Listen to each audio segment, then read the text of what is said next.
Boa tarde a todos. Estamos aqui para falar sobre a aula de resolução de incertezas taxonômicas. Então, eu tenho aqui nas aves, a gente tem padrão de morfológico muito claro, né? E vocês sabem dizer por que nas aves a gente tem tanta diferença morfológica, enquanto em outros grupos a gente tem tanta similaridade? Vocês sabem dizer? Acho que eu sei. Tem a ver com Não seleção vou deixar de falar. sexual? Muito bem. Nas aves tem muita seleção sexual, né? E seleção natural também, né? Mas principalmente seleção sexual. Então, por isso que elas têm uma diversidade de cores, de formas e tudo mais. E vocês sabiam que muitas espécies têm dimorfismo sexual muito forte, né? Os machos são bem vistosos e as fêmeas são, né, bem apagadinhas e tal. Mas por quê? Porque é a fêmea que escolhe o macho, certo? E historicamente muitas espécies eram tidas como espécies diferentes, e aí, com o passar do tempo, foram estudando e descobriram que, na verdade, era o macho era de um jeito e a fêmea era de outro jeito. Então, em aves tem muito isso, que achava que o macho era de uma espécie e a fêmea era de outro. E aí, quando foram estudar mais a fundo, descobriram que, na verdade, era a mesma espécie. Então, por isso que eu trouxe aqui essa imagem para falar de resolução de incertezas taxonômicas. Então, nem sempre saber o quão diferentes as espécies têm que ser para serem diferentes espécies é uma coisa óbvia, né? Já ouviram falar em espécies crípticas? Espécies crípticas, elas são morfologicamente conservadas, ou seja, elas são muito parecidas, não tem diferença nenhuma uma com a outra. E quando a gente vai estudar geneticamente, elas são coisas totalmente diferentes mesmo. Com divergência muito profunda, acumularam muitas mutações e tudo. Tarará. Mas por que elas são tão parecidas morfologicamente? Porque a especiação delas, o processo de especiação que deu origem a elas é um processo totalmente distinto, um processo mediado por evolução neutra.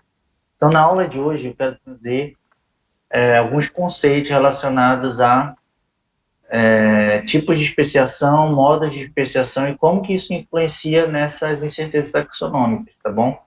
Então a gente vai ver que não existe só um tipo de especiação, existem vários tipos de especiação.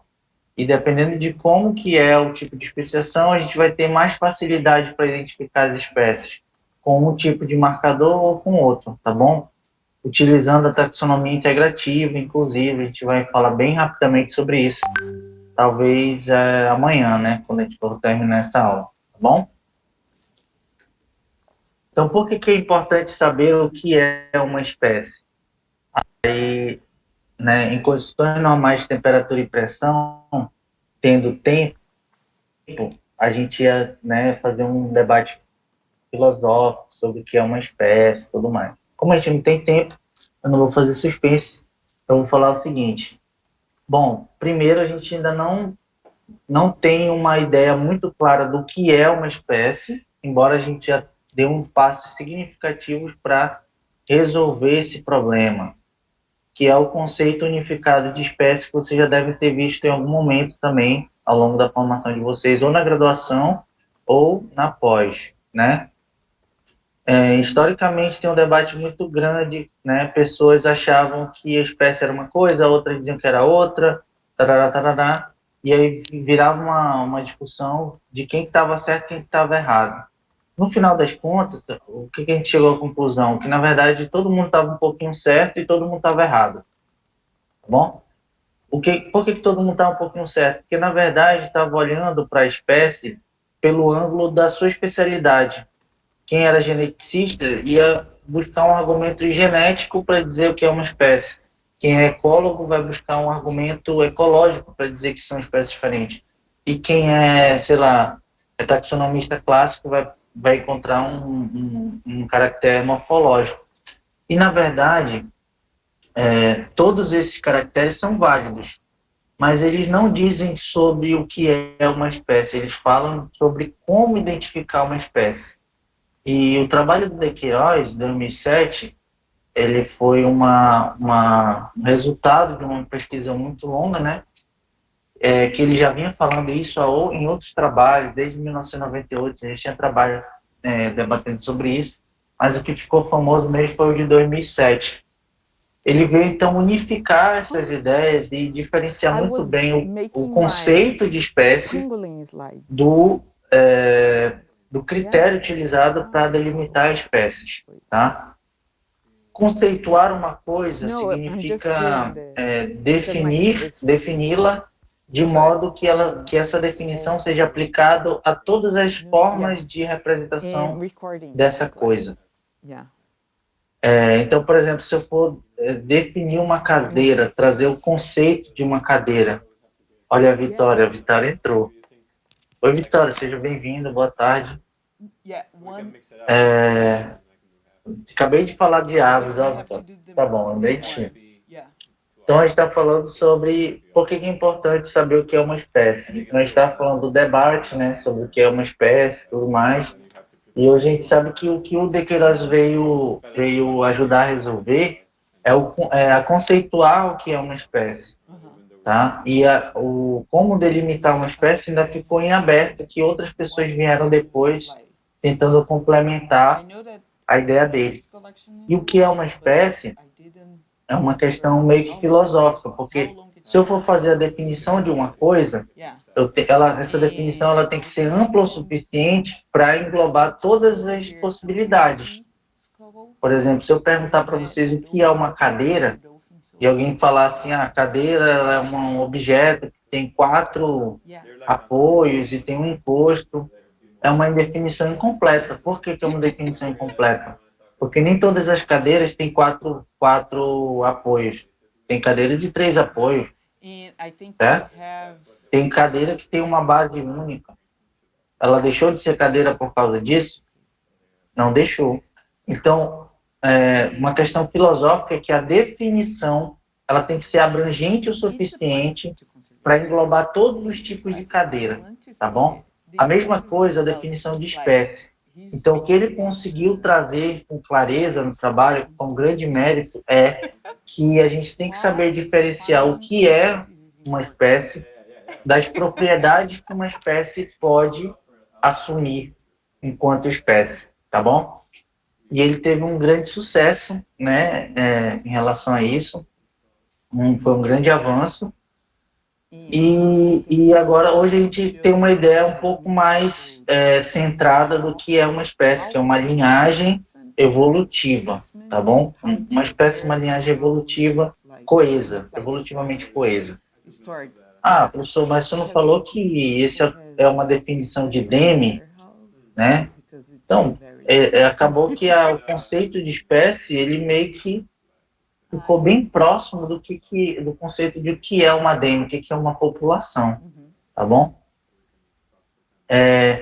Mas por que isso acontece? Porque ele tem que ser amplo o suficiente para englobar todas as possibilidades do que é uma espécie. E não existem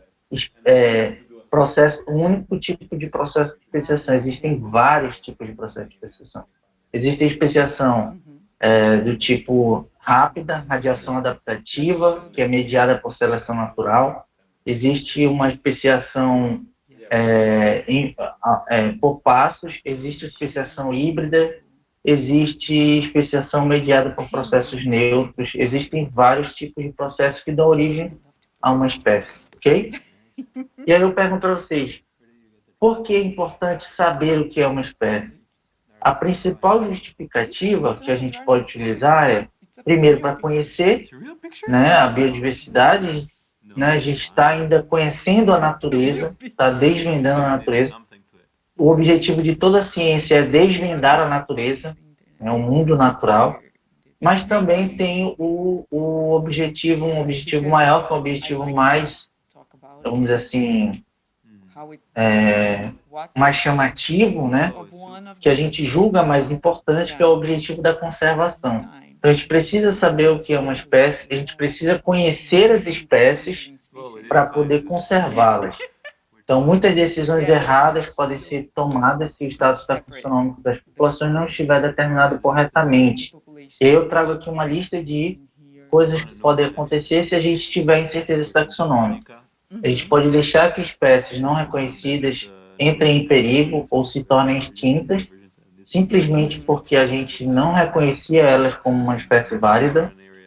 Espécies que estão em perigo podem ficar sem proteção legal, enquanto populações de espécies comuns ou híbridos entre espécies podem ter proteção garantida.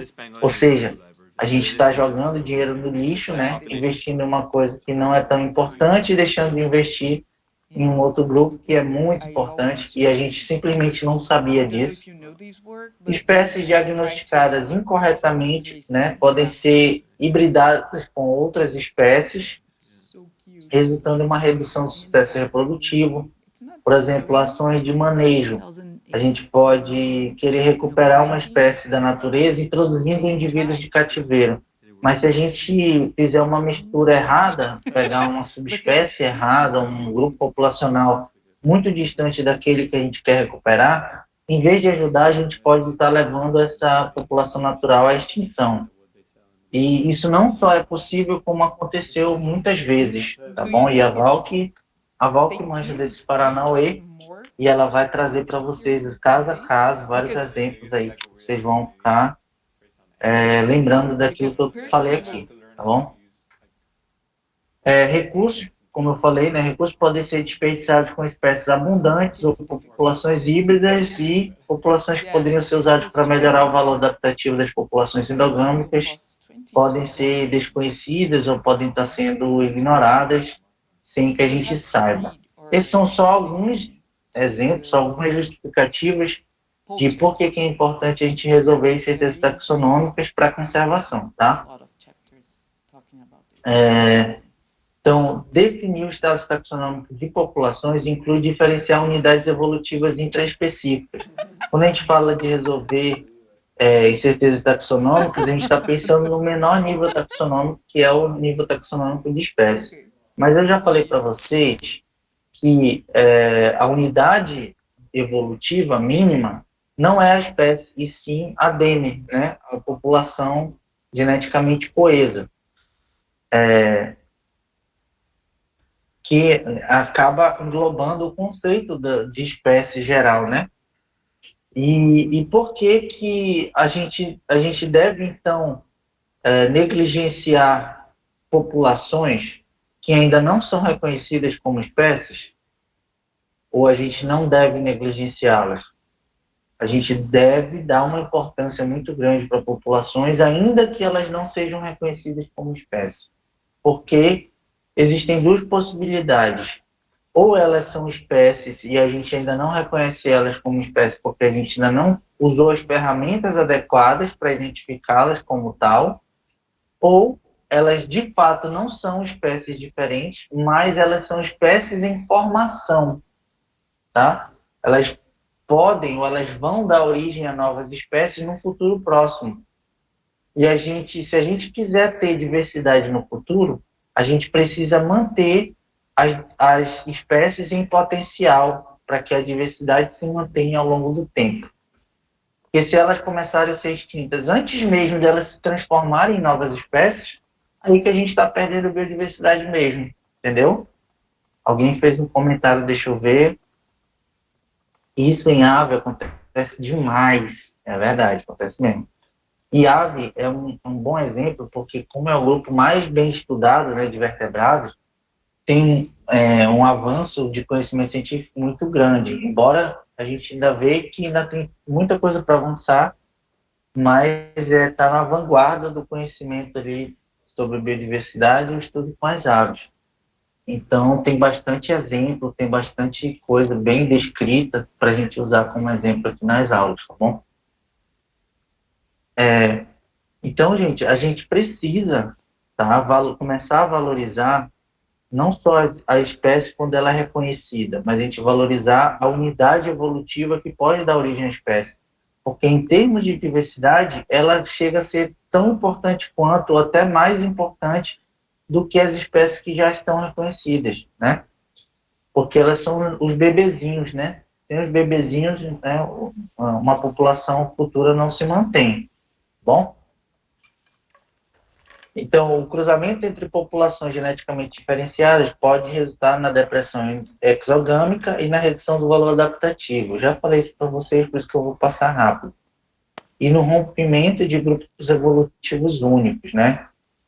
E a incerteza taxonômica, ela nasce nem sempre da dificuldade real da pouca diferença entre as espécies, né? Que a gente chama geralmente de espécies crípticas, quando elas são morfologicamente conservadas, mas elas já são espécies diferentes, porém é difícil da gente identificar ou de encontrar um caractere diagnóstico para elas, entendeu?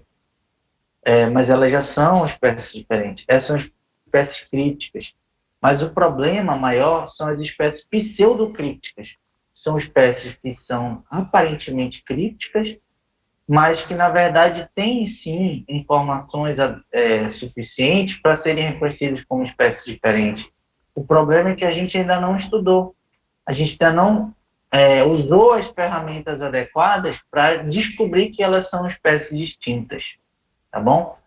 E quando eu falo isso, eu não estou falando que esse é um caso raro, não.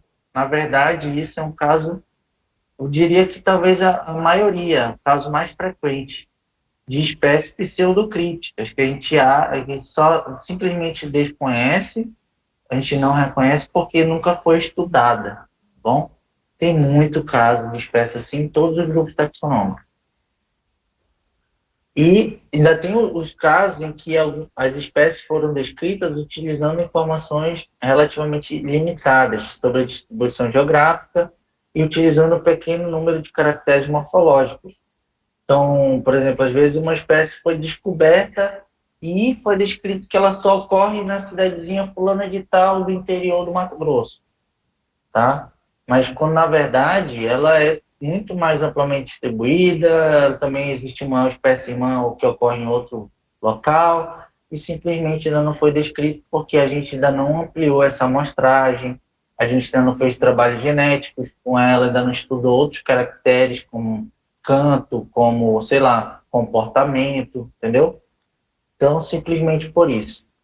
Então, a gente entra no grande desafio que a gente tem da taxonomia, que é que a taxa de descoberta de novas espécies ela é maior, ela supera a taxa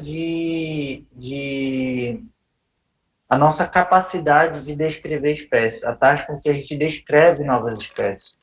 Então, a gente está sofrendo um processo de inflação.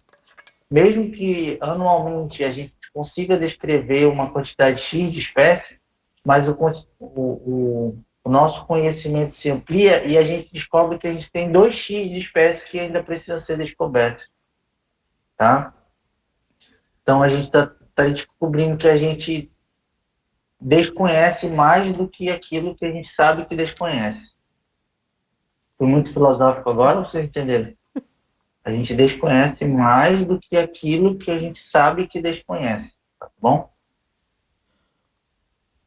A gente tem só um exemplo aqui, simples, né, que a Val sempre trazendo na aula dela, eu gostei, um antigo, que do filo Onicópora, dos vermes de veludo, que em 1850, foi descrito em 1853, a primeira espécie que depois foi descoberta que era um filo novo, tá? Um filo, simplesmente descobri uma espécie aqui, e aí depois, gente, isso aqui é um filo, tá? Aí, que pertence aos Panartrópodas, né, o Cladexisosor, tá? Eles têm características mitogenéticas e neuroanatômicas distintas que são compartilhadas, e isso demonstra a sinapomorfia desse grupo. E em 1985, baseado em morfologia, havia apenas 7 espécies descritas e reconhecidas taxonomicamente desse grupo, tá? Atualmente aí é tipo em 2019, 2018. Atualmente, já faz um tempo, utilizando marcadores moleculares, descobriu-se 177 espécies agrupadas em 2 famílias e 49 gêneros. Gente, no intervalo de 25 anos, tá? 25, 30 anos, aumentou de 7 espécies para 177 espécies. 3 espécies já foram extintas, tá? Inúmeras outras ainda não foram descritas, ou seja, sabe-se que ainda existe praticamente o dobro de espécies que sabe-se que ela existe, mas que ela precisa ser estudada e ser descrita para ser reconhecida como espécie. Gente, então só para a gente ter uma noçãozinha do nosso déficit taxonômico que a gente vive, a crise da taxonomia, tá? E, na verdade, a gente está ampliando o conhecimento sobre o quanto a gente desconhece das espécies. Então, o agrupamento incorreto de várias espécies distintas dentro de uma espécie reconhecida tem deixado sem proteção espécies em perigo. Então, a Val falou lá do status de conservação de diferentes grupos taxonômicos, né? E aquelas porcentagens que a gente viu lá, 41% dos anfíbios estão ameaçados de extinção. Então, tem algum nível de ameaça. Aquela porcentagem é em relação ao número de espécies que foram acessadas taxonomicamente. Esse número de espécies acessadas é uma fração do número de espécies que são conhecidas taxonomicamente, já foram descritas de alguma forma, que é uma fração do número de espécies que a gente estima que existam, tá? Que é uma fração do número de espécies que a gente que podem existir, mas que a gente não consegue nem estimar que existem porque a gente desconhece. Beleza? Então, não é um problema simples, é um problema real que a gente vivencia na nossa época.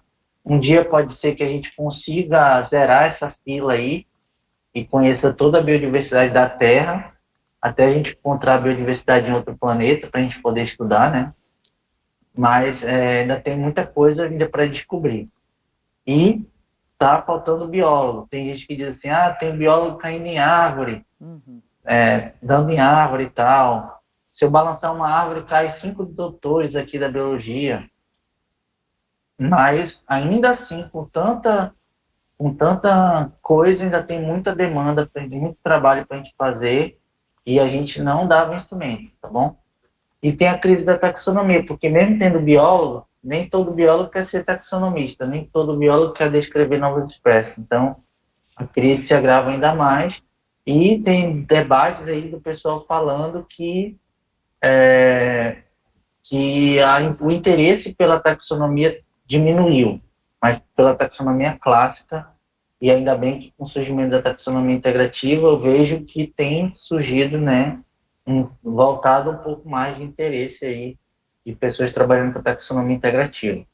Então você que trabalha com biotecnologia, você que trabalha com outras coisas, venha para a biodiversidade, venha resolver uns problemas aqui para a gente, por favor, que a gente está precisando, tá bom? É sério, gente, tem muita coisa para fazer e muita coisa interessante. Tá? Então, trazendo aqui o exemplo das tuataras, né? Sabemos agora que as tuataras ameaçadas na Nova Zelândia são os únicos membros sobreviventes de uma antiga ordem de répteis, e essa ordem inteira inclui apenas 2 espécies, uma das quais foi descoberta já em sério risco de extinção. Então, primeiro achava-se que era uma única espécie, tem 2 ilhas aí lá na Nova Zelândia, né? A maior parte da distribuição da espécie estava ao norte de uma das ilhas, né?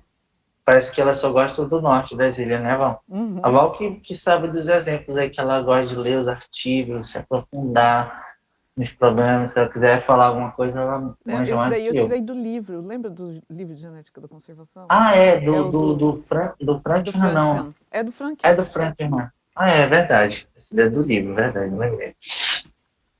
E essa população menor aí da Ilha de Basco, ela já foi descoberta já em risco de extinção, tá bom? E parece que a maior ameaça era a introdução de espécies exóticas, né, Val? Uhum. Pera Já lá. não lembro Ai, meu mais. Deus, peraí. Mas tem o livro do Frank. A Pera. Val, O inclusive, já negócio subiu, né? na Nova Zelândia, pus no Google Sala de Aula.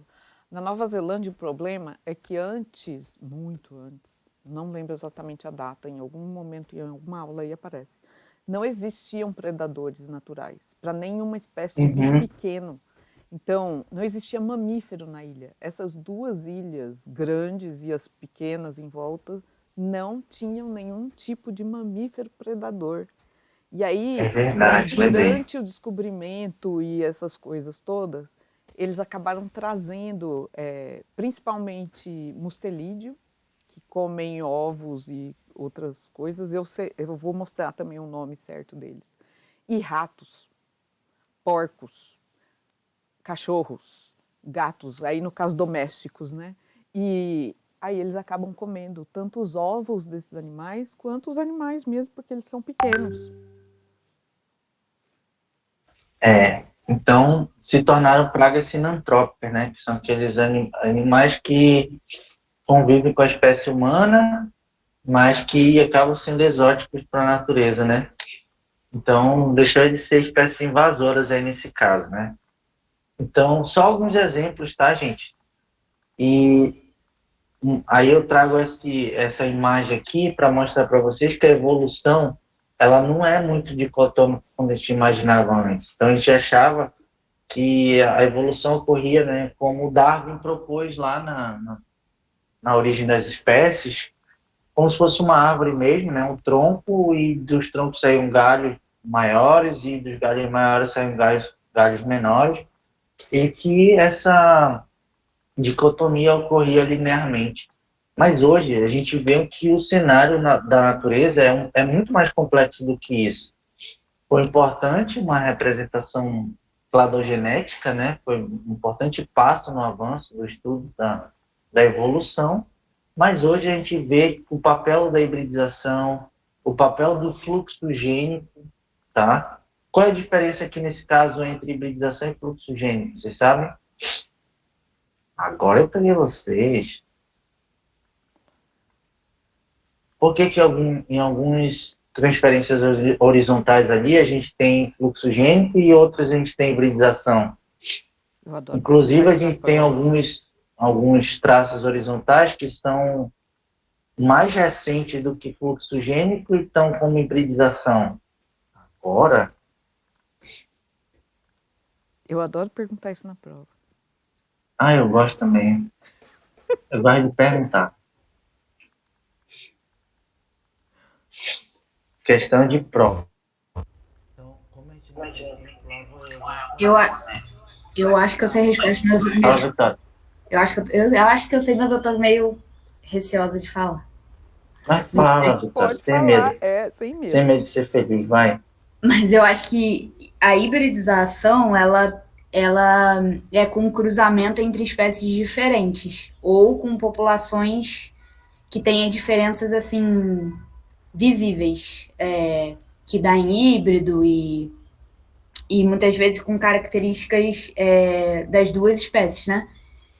E o fluxo gênico Uhum. se referia ao cruzamento entre população da mesma espécie ou de subespécie. E aí vai manter meio que a continuidade genética entre as duas populações. Eu não sei se é isso, mas eu acho que é isso. Perfeito, perfeito. É exatamente isso, definiu muito bem. Então, por mais que aquela linha horizontal ali fosse mais, né, mais recente do que o fluxo gênico, mas veja que tem a ESO 1, 2 e 3 da espécie 1, a ESO 1 e 2 da espécie 2 e a ESO 1, 2 e 3 da espécie 3. Então, todos os fluxos gênicos ocorreram entre os indivíduos, né, entre as ESOs de uma mesma espécie. E todos que têm hibridização ocorreram entre esos ou linhagens ancestrais de espécies diferentes, ok? Então, muito bem. Quem foi a Vitória, né? Que Foi a falou? Tura. É isso mesmo, Vitória. E ela já comentou Mas, ali que ela passa tanta. fundamentalmente, é o mesmo processo de mistura, tá? De fluxo gênico, de mistura, de migração ali. A diferença é essa escala taxonômica que a gente está trabalhando. E existe ainda uma diferenciação a ser feita, que é o fluxo gênico pós-divergência. Olha só. Então, mesmo dentro desse fluxo gênico aqui, dentro da mesma espécie, pode ser que teve um contato secundário. por exemplo, ali na espécie 3, né? Houve uma diversificação primeira, a ESO 1 ela é mais basal, né, vamos dizer assim. A ESO 2 e a ESO 3 se diversificaram depois, e depois da diversificação dessas duas ESOs, é que houve o fluxo gênico entre a ESO 1 e a ESO 2.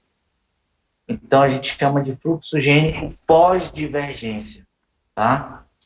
Ou contato secundário entre linhagens. Elas ficaram um tempo isoladas, evoluindo de maneira independente, sem ter fluxo gênico nenhum, e depois tiveram fluxo gênico. E, nesse caso aqui da espécie 1, desse fluxo gênico basal, a gente pode caracterizá-lo como diversificação com fluxo gênico, que é uma coisa diferente. Por que é diferente? Porque, apesar do fluxo gênico, as espécies se divergiram, ou as linhagens se divergiram. Elas se tornaram unidades evolutivas significantes diferentes. Beleza?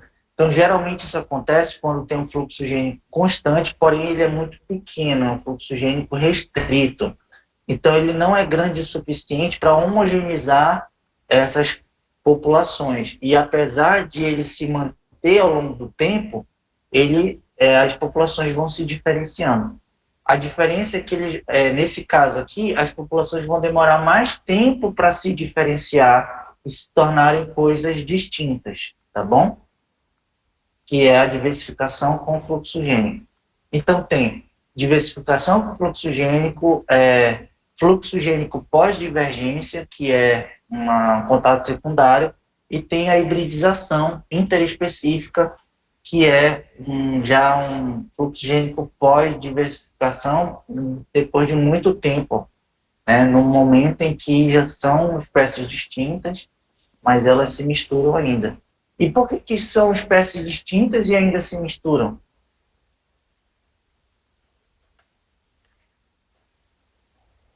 Se elas são espécies distintas, elas não deveriam hibridizar, não?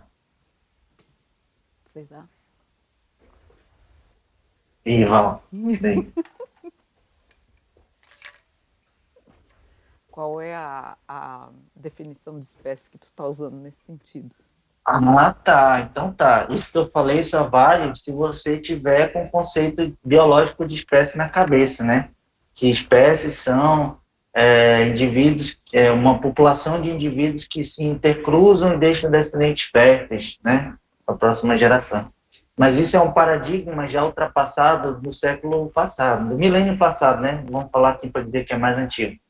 Então, do milênio passado já foi ultrapassado, né? O Ernest Mayr defendia lá no ano de 1900 e alguma coisa, foi muito importante para a história da biologia, mas a gente vê que não é o conceito, né, mais abrangente possível. Mas é um dos conceitos, é um dos critérios importantes para definir o que é espécie, o isolamento reprodutivo. Mas nem todas as espécies vão ter isolamento reprodutivo, elas são espécies apesar de não ter isolamento reprodutivo. Então, para esses casos, essa definição não se aplica, ok? Então, como que pode? Né? São espécies distintas porque elas já acumularam outras diferenças né? Comportamentais, ecológicas, genéticas, tarará, mas não atingiram o isolamento reprodutivo. Isso geralmente acontece quando as espécies sofrem um processo de especiação neutra, tá? Mediada por processos neutros. Se é mediada por processos neutros, não tem por que o acaso causar o isolamento reprodutivo. Beleza? Agora, se é um processo de seleção sexual, aí com certeza vai ter isolamento reprodutivo e rápido. Tá? O próprio isolamento reprodutivo vai ser a causa da especiação. Ok? Beleza, gente? Então, nesse apanhado geral, nessa introdução, vocês já percebem que depende. Depende de quê? Do processo de especiação que está ocorrendo. Tá? Como que a gente vai delimitar espécies vai depender do processo de especiação. Deixa eu ver aqui uma pergunta. A Jéssica está perguntando, a especiação neutra seria barreira geográfica? Boa pergunta. Acabou misturando duas coisas ali. A barreira geográfica, ela é a causa de alguns processos de especiação. Mas a especiação neutra é o processo em si, entendeu? Geralmente, quando tem uma especiação alopátrica, que ela começa por causa do surgimento da barreira, geralmente os processos de especiação são mediados pela evolução neutra. Isso, é consequência, então, tá bom? Mas existe também especiação neutra por outros processos, que não só a barreira geográfica, né? Dispersão também pode causar uma especiação que for uma especiação neutra, embora a maior parte dos casos ocorre por causa da seleção natural. Então, especiação neutra é aquela que não é direcionada por algum processo seletivo. Entendeu? Então, toda especiação que ocorre ao acaso, ela demora bastante tempo para fixar os alelos, para atingir, tipo assim, se alguém perguntar assim, por que esse passarinho aqui, ó, lá vai usar o exemplo do passarinho, por que esse sapinho aqui, ele tem essa estrutura aqui e esse outro sapinho não tem? Aí você vai ver, será que essa estrutura tem alguma função? Será que ela sofreu alguma pressão seletiva? Aí você estuda, descobre que não, essa estrutura simplesmente surgiu ali ao acaso. Isso acontece? Acontece, gente. Por quê? Porque as populações precisam de polimorfismo. Porque uma estrutura que hoje não tem função nenhuma, se acontecer alguma mudança evolutiva, ela pode vir a ter alguma função. Lá vai eu usar o exemplo de ave. Quem surgiu primeiro? A pena ou o voo? Alguém sabe? Eu não sou ornitólogo, tá, gente? Embora eu estudo o grupo irmão deles, né? Que são os crocodilianos. Eu vou responder, hein? Quem nasceu primeiro, gente? O ovo ou a galinha? Pena. A Pensei pena. que era o ovo ou a galinha. Aí, ó. Exatamente. Inclusive, vocês sabem responder, né? Quem nasceu primeiro, o ovo ou a galinha, né? Claro que foi o ovo, né? Que antes de existir a espécie todo mundo galinha... estava esperando o ovo ou a galinha. Todo mundo estava esperando essa pergunta. Aí você surgiu com a pena e... Aí deu tilt. E o voo. Então, semelhante ao ovo, a pena surgiu primeiro, porque a pena surgiu com outras funções que não voltadas ao voo. E aí, como ela surgiu, né, para, sei lá, talvez a Vitória vai explicar melhor, sabe explicar melhor? Calor corporal. Mas, calor, exatamente, tá tentando lembrar. Eu tô ganhando tempo, Vitória, também que tu falou. Calor, parece que locomoção também, né? Ela começou planando, depois que ela foi desenvolver o voo. Então, ela surge para outras funções, né? É um polimorfismo ali. E aí, com o passar do tempo, ela acaba se mostrando útil para uma determinada função, para uma determinada atividade. Então, isso é normal, é do processo evolutivo. Muita novidade morfológica surge sem ter uma função inicialmente, não foi mediada pela seleção natural. Mas um dia ela pode se tornar seletivamente importante, tá bom? Então, quando acontece uma especiação neutra, é exatamente isso. Espécies que foram isoladas por algum motivo e começaram a evoluir de maneira independente, não necessariamente sofrendo pressões seletivas diferentes, então não tem por que elas mudarem morfologicamente, só que elas vão acumulando diferenças genéticas, pequenos detalhes morfológicos, né, às vezes não tão bem definidos a ponto de você descobrir os caracteres diagnósticos e tal, tá bom? Então, é um processo de especiação mediada por processos neutros, de evolução neutra. E evolução neutra significa que quem está governando isso é a deriva genética, e a deriva genética é o acaso atuando aí, bom? Qualquer coisa pode acontecer. A Tura fez uma pergunta aí, Fabinho, peraí. Desculpa, eu não vi, peraí. Que nem variação clinal, Todo polimorfismo é um tipo de variação clinal, né? A variação clinal geralmente a gente usa quando ela tem uma variação gradativa no espaço, né? Tipo assim, se eu pegar os extremos da distribuição, elas têm diferenças muito marcantes, mas se eu for olhando os estados intermediários, eu vou vendo que tem uma mudança gradativa ali entre os extremos, tá? Isso é uma variação clinal. Mas geralmente os caracteres, por exemplo, que nem tu está falando assim, a altura, né? A altura é um caractere quantitativo, né? A gente não tem uma altura que é 1 metro, 1,5 metro, 2 metros, não. A gente tem uma variação contínua entre os extremos, entendeu? Nesse sentido, né, que tá falando? Sim, entendi. Então, o polimorfismo é isso. A gente precisa ter variabilidade morfológica, a gente precisa ter variação, e essa variação ela surge exclusivamente por deriva genética. E depois que ela surgiu, pode ser que alguma dessas características seja útil adaptativamente. Aí que ela vai sofrer o efeito da seleção natural, tá bom? Então, espécies, eu tenho uma pergunta para vocês. Com base em tudo isso que a gente estava falando, espécies são padrões ou espécies são processos para vocês? Quem acha que é padrão, levanta a mão. Ixi, ninguém. Quem acha que é processo? Botei as mãozinhas. Ai, todo mundo já sabe isso daí, Que todo sem mundo já graça. sabe. Todo mundo sabe que é um processo. Mas a gente tem um viés cognitivo que a gente costuma ver as coisas como padrão e não como processo. A gente tem uma tendência a identificar padrões. O nosso cérebro foi adaptado, na nossa evolução enquanto humanos, para identificar padrões. Então, é a maneira como a gente aprende, como a gente se comunica. Então, a gente costuma confundir um pouco espécies, achando que espécies são o padrão. Então, quando a gente faz um estudo hoje, a gente acha que a espécie é o que ela é hoje. Mas a espécie não é só a fotografia de hoje. A espécie é um vídeo, né? A espécie é um processo, são as coisas acontecendo em tempo real. Só que é um tempo numa escala muito maior do que a gente consegue observar. Porque para a gente, em alguns casos, sim, a gente consegue observar a evolução acontecendo em tempo real, em laboratório, na natureza, em alguns casos, sim.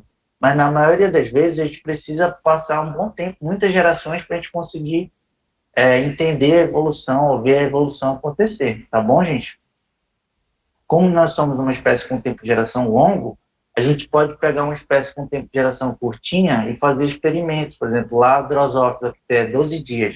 A gente consegue observar várias gerações da Drosophila e ver a evolução acontecendo em tempo real. O ratinho de laboratório, a gente consegue fazer testes clínicos com remédios e tudo mais e ver o efeito desses testes ao longo do tempo, né? Ao longo das gerações. Tarará, tarará. Tá bom? Então, mas a gente tem que lembrar que a espécie em si, né? Ela é um processo. Ela é toda a história dela, a história evolutiva dela. Ela é uma linhagem. Então, quando a gente conceitua a espécie como linhagem, a gente está dizendo logo que ela é tudo durante esse processo em que ela foi formada até o processo de hoje. E ela vai ser mais alguma coisa para o futuro, que a gente ainda não sabe até quanto tempo até ela ser extinta. Então, a vida toda da espécie é o que ela é, certo? Beleza, gente? Olha, eu filosofando, eu gosto de filosofar, gente. Uhum. Não me deixa muito, não, que eu viajo muito. Então, estudos evolutivos trabalham com o que está determinado a ser uma espécie. Então, mais um argumento que eu dou aí para vocês, para a gente valorizar populações, tá? Que são espécies em formação. Quer dizer que uma espécie em formação, ela não é uma espécie? O que vocês acham? A grande dificuldade para a gente aceitar o conceito geral de espécies foi justamente esse, tá bom? A gente não entender que espécies em formação podem ser consideradas espécies. Polemizei, ou vocês estão acompanhando o relator? Essa ideia que eu estou falando aqui não é um consenso, tá bom? É uma opinião minha. Porque tem gente que pensa diferente. Mas eu acho que a gente está caminhando para esse... Fala, Val. O Leonardo entendeu que é espécie em formação. Eu estava aqui, espécie em formação. Que diacho é isso? Informação. Opa! Espécie em formação. Mas é minha dicção. Ele entendeu a dicção, mas ele não entendeu alguma coisa aqui. Cadê? Como assim espécie em formação? Porque ela não está, lembra da fotografia? Ela não está parada. A gente está vendo ela ao longo de um vídeo, ao longo de um tempo evolutivo. Então, a gente, por acaso, está vendo ela hoje, estudando ela hoje. Mas a gente tem que lembrar que ela está em processo. Ela se eu perguntar assim, a semente é uma árvore? Alguém? Não, beleza. Semente não é uma árvore. Mas sem a semente, tem como uma árvore se desenvolver? A semente é a mãe da árvore. Aí há controvérsias, hein, João? O embrião é uma pessoa? Ou um ser vivo? Deixa eu ver, né? Entendeu? Também há controvérsias. A Também há Jéssica controvérsia. botou não, o Leonardo botou sim. Ser vivo. Ih, lá vai, eu trouxe um debate que está lá na... Tá vendo? Que é uma árvore nenê, a Vitória falou. Então é uma questão filosófica. Por que a gente tem dificuldade de entender isso? Diferenciar as coisas ou reconhecer que é a mesma coisa? Pela maneira como a gente interpreta a vida, né? Que é uma maneira mais desenvolvida com base em padrões, tá bom? A gente tenta identificar padrões e a gente classifica as coisas por padrões, entendeu? Então, apesar de a gente saber que é a mesma coisa, a semente que vai dar origem à árvore é a mesma coisa que a árvore, porque, sei lá, a origem da árvore estava ali dentro daquela semente, né? Entendeu? É a mesma entidade evolutiva. Mas a gente tem dificuldade para dizer que a semente é a árvore. Entendeu? Então, eu não trago respostas, eu trago questionamentos, eu trago dúvidas, tá? Então, assim, eu tenho... O ovo é uma galinha? Tá aí, ó, Miguel, estrelinha para ele, Paulo. Essa é a pergunta. O ovo é uma galinha? Pô, eu vou fazer isso daí. Não. Para veganos é. Olha aí, ó. Tá vendo? Trouxemos até o debate dos veganos aqui. Né? Para veganos, o ovo é... Olha, eu não vou nem falar mais nada, eu vou deixar vocês pensarem, tá? Aula polêmica, Mas a questão é essa, gente. Não tem como a gente chegar numa conclusão ainda. A gente está elaborando o conceito. Eu tenho minha opinião, tá? Eu tenho minha opinião. Mas, se eu for projetar essa opinião para o conceito de espécies, eu vou ser execrado. Melhor parar com isso aí, ó, né? Melhor parar.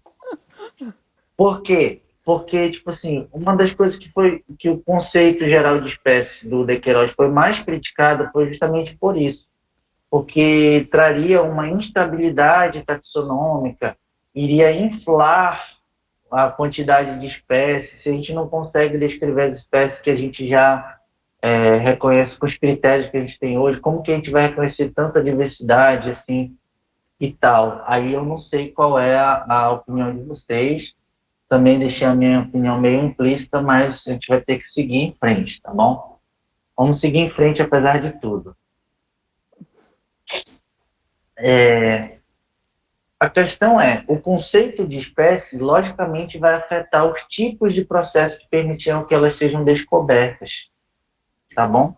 Então, por exemplo, se foi uma espécie, se novas espécies surgiram de um determinado grupo, surgiram por causa de uma seleção sexual, logicamente que a gente vai encontrar isolamento reprodutivo.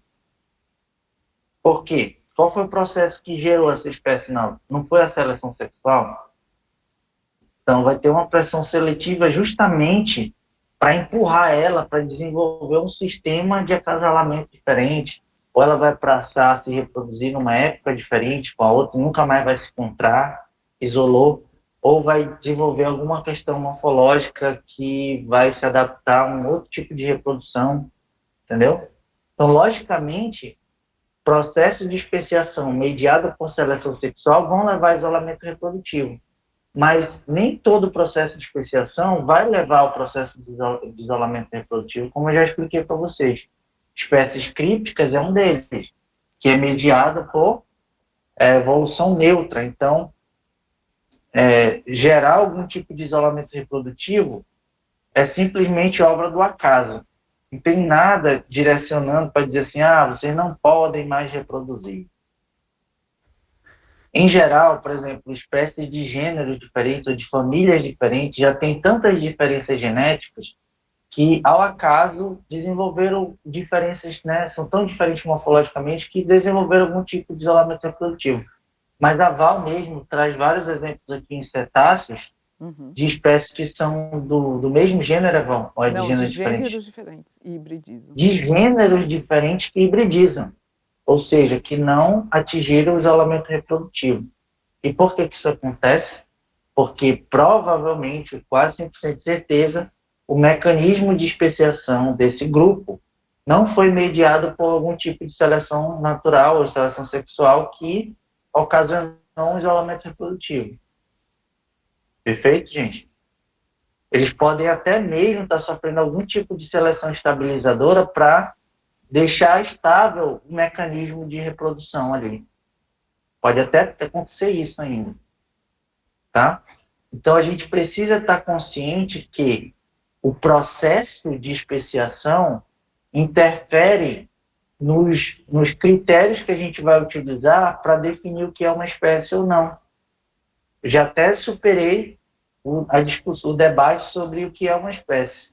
A gente já está falando agora dos critérios que a gente tem que utilizar para definir se são duas espécies ou uma espécie. Tá bom? Aí, o que são espécies? Agora aqui eu vou pular, beleza? De tanto que tem. Olha Porque quanto conceito. Eu já estava trabalhando justamente isso. Por que o conceito de biológico de espécie não é o conceito mais abrangente? Porque ele não abarca todas as possibilidades, né? Eu vou perguntar aí quantas espécies fósseis. Se eu usar como critério para delimitar uma espécie, dizer que elas têm que reproduzir e deixar descendentes férteis, como que eu vou descobrir, gente, se os animais lá fósseis que a gente está observando, os restos mortais dele lá, se eles reproduziam ou se não reproduziam? Só se a gente tiver uma bola de cristal, né? Então não é aplicado em todos os casos. E as espécies que têm reprodução, eu botei sexuada aqui, mas é assexuada, que é, diga-se de passagem, a maior parte da vida na Terra se reproduz por reprodução assexuada. Isolamento reprodutivo, o quê? A gente nem faz reprodução. Tá vendo como não faz sentido? Não é abrangente o suficiente. Olha, o Leonardo. O Leonardo gosta dessa carinha aí de esponja. Não sei se é na disciplina ou é na vida. Né? E quanto a múltiplos casos de hibridização, que a gente achava que era raro na natureza, a gente achava que em plantas, em plantas pode ter hibridização, mas em invertebrados, não é possível. E o que mais tem, que a gente está descobrindo agora com o avanço da tecnologia, a gente estudando genômica, a gente está vendo que parece ser mais a regra do que a exceção. A ocorrência de todos aqueles processos que eu falei para vocês, né? Divergência com fluxo gênico pós-divergência e introgressão, hibridização. Isso daí é o que mais acontece. Difícil é não encontrar um caso desse. Tá bom? Eu trouxe até aqui, de novo com passarinhos. Eu acho que é passeriforme isso daí. Lepidopteryx. Leptotrix e todas essas espécies aí, Anterera, Vilas Boas, Iris, e aí tem duas subespécies, Iris eucéfala e Iris. E aí eles observaram que tinha mais ou menos a distribuição dessas espécies era restrita aos interflúvios de grandes rios ali, com algumas pequenas exceções, e que uma dessas espécies, a Vilas Boas, se eu não me engano, ela é uma espécie híbrida. Ela sofreu um processo de especiação híbrida. Ela é o produto da combinação do genoma de duas outras espécies parentais.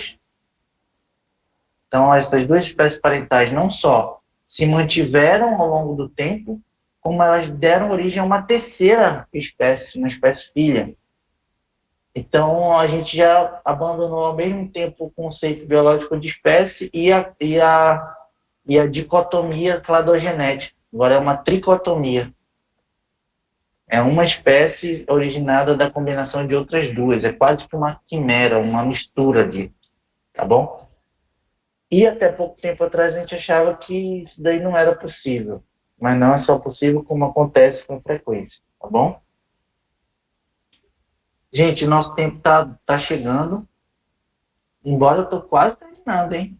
Não tô quase terminando, não. Desculpa. Isso aí. Me empolguei. Mas o bom é que amanhã a minha aula entra um pouco nessa questão de conceito de espécie, de unidade de manejo, unidade de... todas as unidades Evolutiva de significante e tal. Então, beleza. Vai ter várias coisas que eu vou conseguir usar da tua aula para amanhã. Tá. Hein, Val? Amanhã eu posso pular algumas coisas de repente. Embora eu acho que é tão legal esse assunto, né? Mas eu sou suspeito também. Eu também.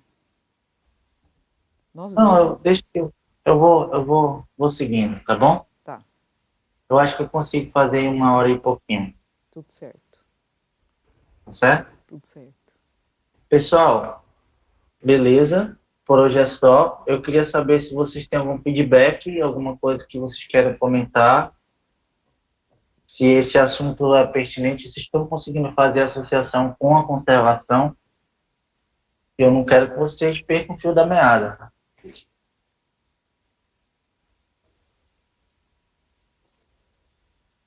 E aí, cadê todo mundo? Não sei. Não sei. Tá fluindo bem. Para mim foi ótimo.